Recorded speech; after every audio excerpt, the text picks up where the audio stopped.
আলহামদুলিল্লাহ। আপনারা শুনে অনেক বেশি অবাক হবেন। আমি সর্বপ্রথম যে পোস্টটা করেছিলাম ফেসবুকে, রাজশাহীর হিমসাগর আম কার কার লাগবে? আমার এই পোস্টটা দেখে আমি প্রায় ১২ মণ আম বিক্রি করেছি। মানে একটা পোস্ট থেকে ১২ মণ আম। How can you imagine? আপনি বলতে পারেন কি একটা পোস্ট করেছি, কিন্তু দেখবেন আপনি পোস্টের মধ্যে অনেক বেশি রিঅ্যাক্ট নাই, অনেক বেশি কমেন্ট নাই, রেসপন্স কিন্তু অনেক বেশি নাই।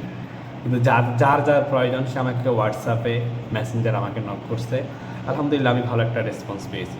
তাহলে আপনি চিন্তা করে দেখেন, আমাদের কাছে কিন্তু একটা ডিজিটাল দোকান আছে, ডিজিটাল শপ আছে, ডিজিটাল বিজনেস আছে।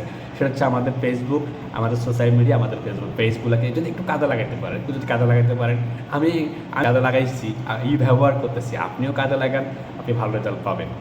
তবে মাথায় রাখবেন, ভালো জিনিস সবাই কিন্তু রিয়েক্ট করবে না। এটা কিন্তু খুব ইসেন্সিয়ালি দেখবেন আপনি এখন যদি কী করতাম, আমি যদি এখন কী করতাম কোনো একটা পানি ভিডিও, অথবা আমি যদি কাপল ব্লগে কোনো কন্টেন্ট দিতাম, তাহলে এখানে অনেক কমেন্ট থাকতো, অনেক রিয়েক্ট থাকতো।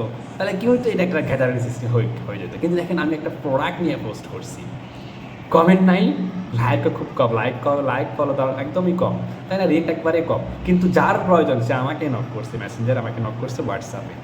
আপনার বিজনেসের প্রোডাক্ট নিয়ে আপনি যদি পোস্ট করেন, সার্ভিস নিয়ে যদি পোস্ট করেন, দেখবেন খুবই কম মানুষ সেটাকে রিয়েক্ট করবে। কারণ আপনার পাশের বন্ধুটাও চায় না, আপনার পাশের ভাইটাও চায় না আপনি বিজনেসে 10 টাকা প্রফিট করেন, আপনি লাভ করেন, আপনি লাভবান হন, আপনি ডেভেলপ হন, আপনি টাকা পয়সা আপনার হোক, আপনি উন্নতি হন। এটা কেউই চায় না। এটা আপনার ফেসবুক ফ্রেন্ড বলেন, এটা আপনার কাছের ফ্রেন্ড বলেন, সামনে চাইবে কিন্তু পিছনে আলটিমেটলি চায় না মানুষ।